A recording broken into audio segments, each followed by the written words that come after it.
The next point is variable declaration. So the role of the variable, that variable is used to store a value. Okay, so mostly in C programming that contains single or more than one variables.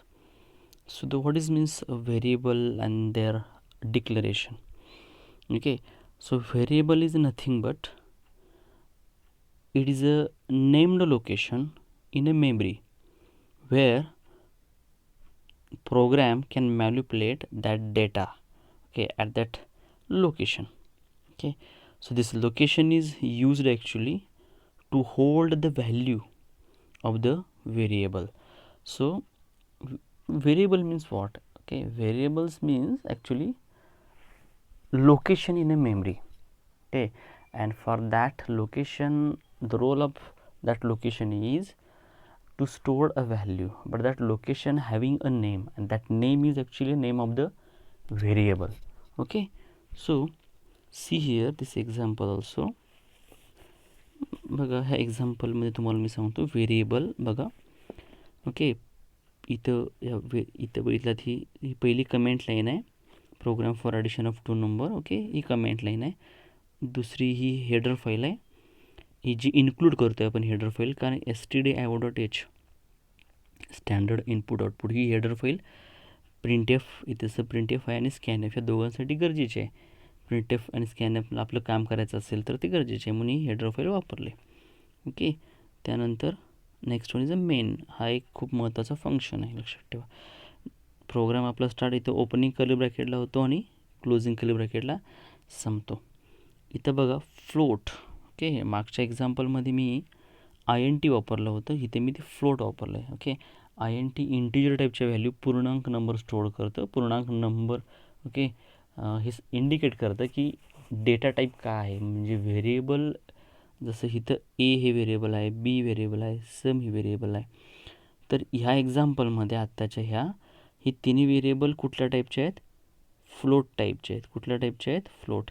याचा अर्थ ही variable ए B आणि सम ही कुठल्या प्रकारचा value data हाताळतात? Float टाईपचा data ते घेऊ शकतात. म्हणजे डेटा टाईप जे आहे इथं, this is the data type. That data type tells what kind of data is stored okay to the variable or memory location. Okay, हे फ्लोट काय सांगतं? ही जी व्हेरिएबल ज्याला म्हणतो आपण ए बी आणि सम, हे व्हेरिएबल कुठल्या प्रकारचा डेटा स्टोअर करून ठेवू शकतात, ओके, हाताळू शकतात, हे ठरवतं हा डेटा टाईप.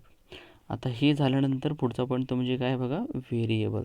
हे ए बी आणि sum, this 3 are the variable. ही व्हेरिएबल म्हणजे नक्की काय? Actually the name. Okay, so this name is related to what? Okay, so that is related to the actual memory locations. Means okay बघा कसं असतं, कम्प्युटरची memory जी असते, समजा इथे तुम्हाला दाखवते एक डायग्रामसारखी काढून मी. समजा ही कम्प्युटरची मेमरी आहे आणि त्या मेमरीमध्ये असे लोकेशन्स आहेत. ते पहिले location, first, second, third location, fourth, fifth, sixth, हे लोकेशन्स असतात. अशी भरपूर लोकेशन्स असतात.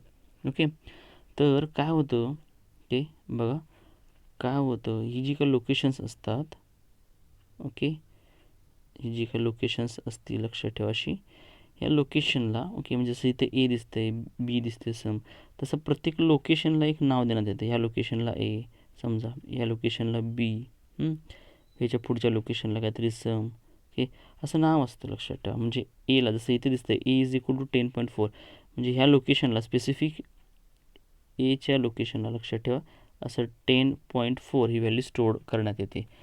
बीच्या लोकेशनला लक्षात ठेवा ओके 20.5 ही व्हॅल्यू स्टोअर करण्यात येते. म्हणजे हे लोकेशन व्हेरिएबल म्हणजे नक्की काय की लोकेशनचं नाव. कम्प्युटरची मेमरी आहे, त्या मेमरीमध्ये लोकेशन जागा असतात, त्या जागेला दिलेलं नाव म्हणजेच कोणाचं नाव, ते नाव म्हणजेच व्हेरिएबल लक्षात ठेवा. ओके, ते नाव म्हणजेच काय, व्हेरिएबलचं नाव असतं जिथं व्हॅल्यू स्टोअर्ड होते.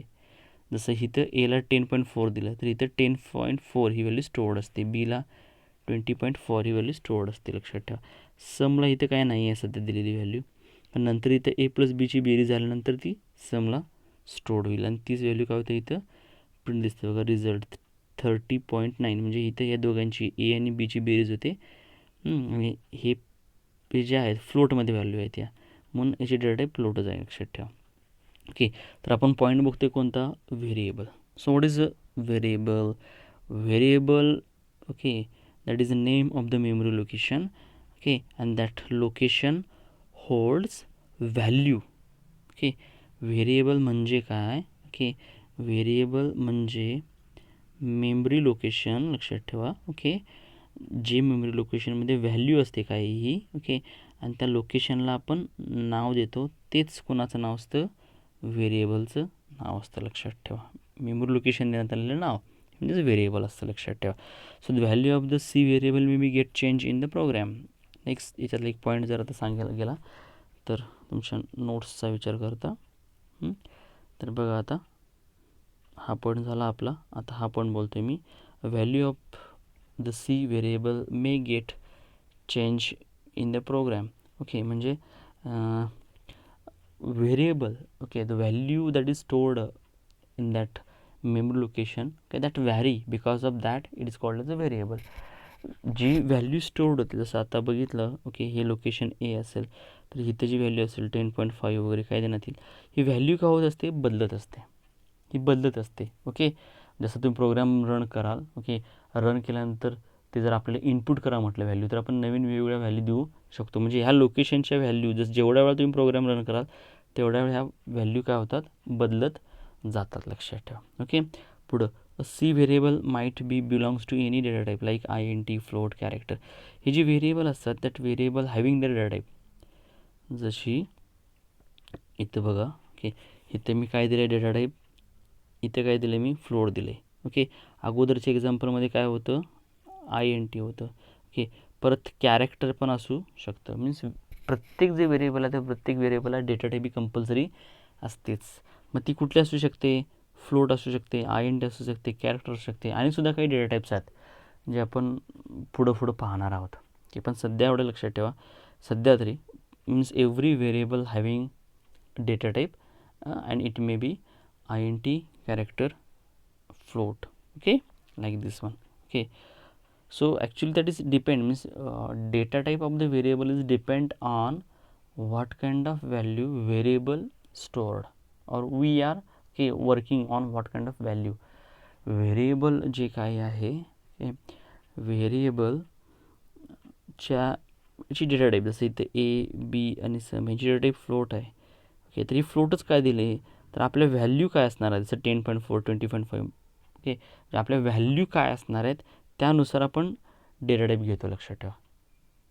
ओके, त्यानुसार आपण डेटा टाईप घेतो, व्हॅल्यूनुसार आपण डेटा टाईप ठरवतो, लक्षात ठेवा. ओके, आता next one, rules for naming a C variable. जे काही व्हेरिएबल्स आहेत त्याचे काही रूल्स आहेत. इथं बघा पुढचा point, rules for naming variable. आपण व्हेरिएबल हे एक नाव आहे, ओके, मग ते नाव कसं पण द्यायचं का, or there are some restrictions, limitations or rules. Okay, so see here the first rule, variable must begin with letter or underscore. Variable ची सुरुवात जी आहे पहिलं अक्षर, म्हणजे व्हेरिएबल एक अक्षराचं असू शकतं किंवा एकापेक्षा जास्त पण अक्षर असू शकतात व्हेरिएबलमध्ये. ओके, जसं तुम्ही असं लिहू शकता, जसं INT A1 असं लिहू शकता किंवा N1 असं लिहू शकता. ओके, तर व्हेरिएबलची जी काय सुरुवात आहे, बिगिनिंग, एकतर लेटर असू शकते. ओके, इथे जसं A आणि N दिले त्याच्यानंतर नंबर चालतं. ओके, पण पहिलं अक्षर हे लेटरच पाहिजे, मग ते कॅपिटल असो किंवा स्मॉल असेल चालतं, म्हणजे कॅपिटल A1 असं दिलं तरी चालतं, पण पहिलं अक्षर कंपल्सरी एकतर लेटर पाहिजे. आणि दुसरा असा आहे नियम की हे पण असू चालतं काय, की पहिलं अक्षर हे पण चालतं काय, INT, okay, INT underscore A, म्हणजे अंडरस्कोर, लक्षात ठेवा, अंडरस्कोर आणि डॅशमधला फरक आहे. ओके, हे बघा असं ह्याला म्हणायचं डॅश, आणि एक खाली असेल तेव्हा त्याला म्हणायचं अंडरस्कोर. ओके, तर अंडरस्कोर A हेही चालतं, म्हणजे पहिलं अक्षर एकतर अल्फाबेट किंवा अंडरस्कोर, लक्षात ठेवा, या दोन्हीपैकी चालतं. पण पहिलं beginning of the variable, okay, means it is not any other special symbol as well as a number. व्हेरिएबलची बिगिनिंग अशा प्रकारची चालत नाही, म्हणजे 1A असं चालत नाही. A1 चालतं, म्हणजे पहिलं अक्षर हे चालतं. ओके, 1A1 चालतं, 1A चालत नाही, म्हणजे पहिलं अक्षर हे नंबर असता कामा नाही. किंवा अंडरस्कोर हा एकच स्पेशल सिम्बॉल दिला आहे त्यांनी, दुसरा स्पेशल सिम्बॉल चालत नाही, म्हणजे स्टार ए हे असं काही चालत नाही. म्हणजे अंडरस्कोर आणि अल्फाबेट एवढंच पहिल्यांदा सुरुवातीला चालतं. Okay, variable are case sensitive. बघा नेक्स्ट पॉईंट आहे, व्हेरिएबल आर केस सेन्सिटिव्ह.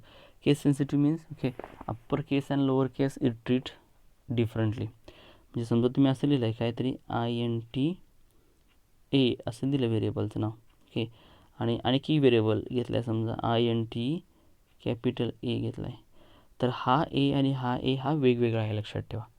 म्हणजे केस सेन्सिटिव्ह आहे, ते संवेदनशील आहे अप्पर केस आणि लोअर केसला. नंतर दोन्हीही ते एकसारखे धरत नाही, लक्षात ठेवा.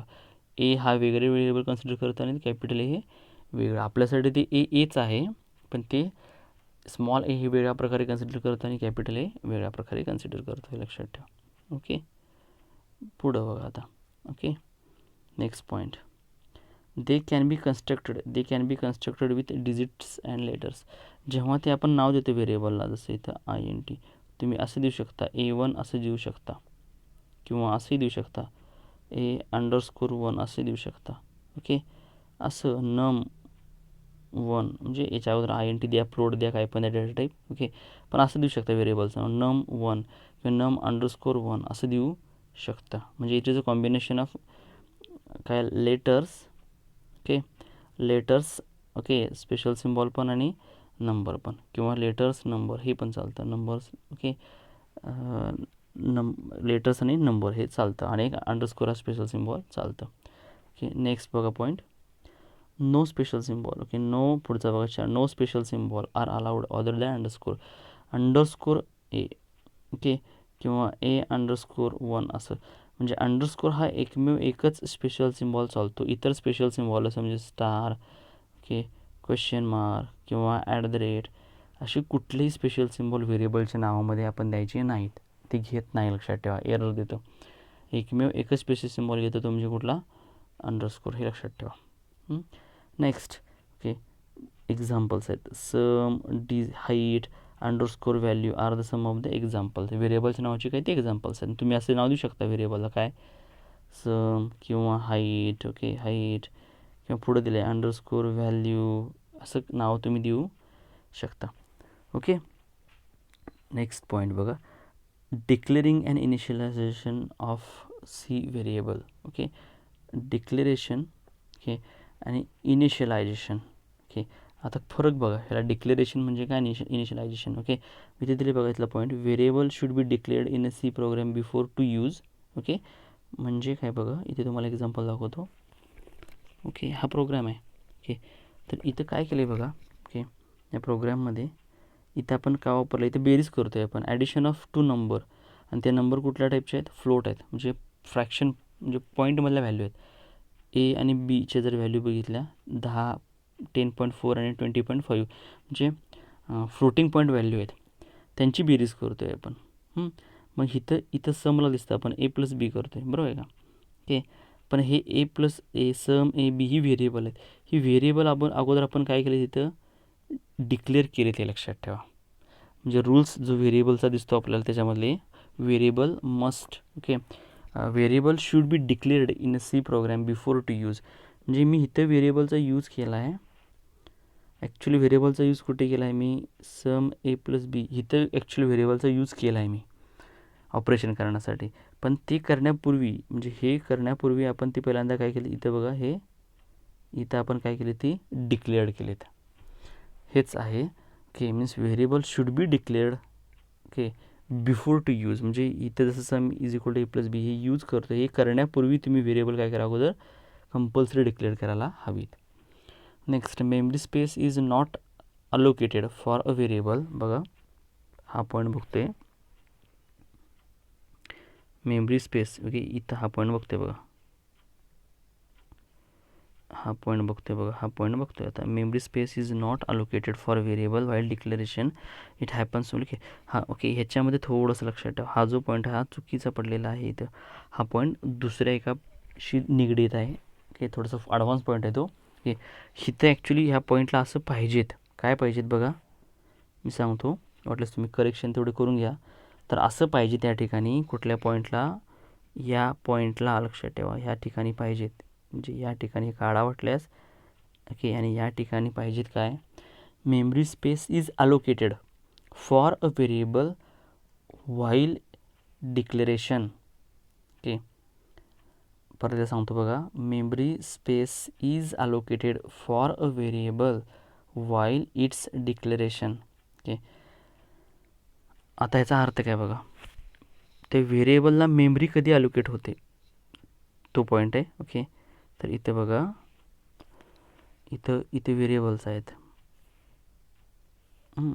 ए व्हेरिएबल आहे, बी व्हेरिएबल आहे, सम, ही 3 व्हेरिएबल्स आहेत.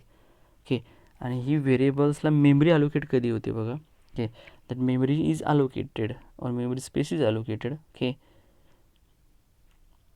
व्हेन इट इज डिक्लेअर्ड, जेव्हा तो डिक्लेअर्ड होतो, म्हणजे हे ह्याला डिक्लेरेशन म्हणतात. ए बी, ओके, सम, हे आपण डिक्लेअर्ड केलं तिथं, ए फ्लोट, ए बी सम, असं हे डिक्लेरेशन आहे, लक्षात ठेवा. म्हणजे व्हेरिएबल सांगितलेत, डिक्लेअर पण केलं, तर इव्हन त्याला व्हॅल्यू पण दिलेतच मी. ओके, इनिशियलाइज पण केलेलंच आहे. तर ह्याच वेळी काय होतं, व्हेरिएबलला मेमरी असाइन करण्यात येते. म्हणजे जसं इंटिजरला 2 बाईट घेतं एका व्हेरिएबलला, किती, 2 बाईट, तसं फ्लोटसाठी किती घेतं ते 4 बाईट्स. म्हणजे जेव्हा ते मेमरीमध्ये हे लोकेशन, एक समजा ए हे लोकेशन आहे, 10.4 स्टोअर करतं, तेव्हा ह्या टोटल या मेमरीमध्ये, की या मेमरीसाठी ते किती बाईट घेतं, 4 बाईट्स घेतं. बीसाठी परत 4 बाईट्स घेतं, लक्षात ठेवा. समसाठी परत बोर्ड, म्हणजे टोटल इथं 4 त्रिकम 12, 12 बाईट्स ते काय करतं, मेमरीतलं घेतं, हे लक्षात ठेवा. पण ते केव्हा मेमरी अलोकेट करतं, जेव्हा तुम्ही डिक्लेअर करताय तेव्हा, हे डिक्लेरेशनलाच करतं, लक्षात ठेवा. ओके, नेक्स्ट, त्यातला variable initialize means assigning a value to the variable. आता ॲक्च्युली इनिशियलायझेशन आणि डिक्लेरेशन तुमच्या नोट्समधला परत पॉईंट आहेच तो पुढं. ओके, बघा तुमच्या नोट्समधला तो पॉईंट आहे, इथे बघते variable initialization and assigning value to the variable. Okay, हेच काय इथं बघा, इथं आहे ते. ओके, इथे दिसते व्हेरिएबल डिक्लेरेशन म्हणजे काय, व्हेरिएबल इनिशियलायझेशन म्हणजे काय. ओके, म्हणजे काय, जेव्हा तुम्ही फक्त असं वापरता एखाद्या प्रोग्राममध्ये INT X, Y, ओके, किंवा याच्या अगोदर आपण अगोदरच्या प्रोग्राम बघितलात बघा, तर INT A, B आणि असं सम असं दिलं आहे बघा, एवढंच दिलं आहे. याला म्हणायचं काय, याला म्हणायचं डिक्लेरेशन. व्हेरिएबल फक्त आपण डिक्लेअर केलं, त्याला व्हॅल्यू असाइन केलेली नाही आहे. पण जर तुम्ही असं करत असाल, काय, INT A is equal to 10, किंवा आता जसं तुमच्या याच्यात दिलं आहे बघा प्रोग्रॅममध्ये, आता हा प्रोग्रॅम बघा वाटल्यास, हा प्रोग्रॅममध्ये दिले बघा. ओके, ह्या प्रोग्रॅममध्ये दिले बघा. Okay, float A is equal to 10, B 20.4, A is equal to 10.4, B is equal to 20.4 आणि सम. आता ह्याच्यामध्ये जर बघितलं तर हे जे सम आहे बघा, हे फक्त डिक्लेअर केलं आहे. काय केलं आहे, डिक्लेअर केलं आहे. हे एक्झाम्पल आहे त्याचं बघा, फक्त डिक्लेअर केलं आहे. मात्र ए आणि बी, ओके बघा,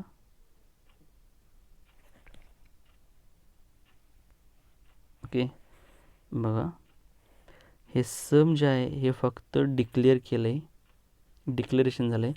मात्र ए आणि बी जे आहेत हे डिक्लेअर पण केलेत आणि इनिशियलाइज पण केले, लक्षात ठेवा.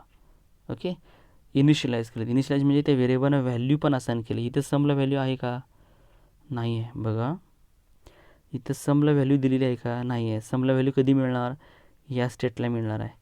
ए प्लस बी झाली की मग समला व्हॅल्यू मिळणार आहे. म्हणजे हे सम फक्त काय केलं आहे, डिक्लेअर केले, फक्त सांगितले सम हे व्हेरिएबल आहे. पण मात्र इथं ए आणि बी हे दोन्हीही सांगितलेत, ए आणि बी व्हेरिएबल आहेत, आणि ए आणि बीला व्हॅल्यू पण काय ते पण सांगण्यात आलं आहे. तर ह्याला म्हणायचं इनिशियलायझेशन. काय म्हणायचं ह्याला, इनिशियलायझेशन. म्हणजे जेव्हा व्हेरिएबलसोबत व्हॅल्यू पण देतो, व्हेरिएबल कुठली व्हॅल्यू स्टोअर करणार आहे, तेव्हा त्याला म्हणायचं इनिशियलायझेशन. आणि जेव्हा व्हेरिएबल व्हॅल्यू देत नाही, फक्त व्हेरिएबलचं नाव सांगतो, तेव्हा त्याला म्हणायचं काय, डिक्लेरेशन. ओके.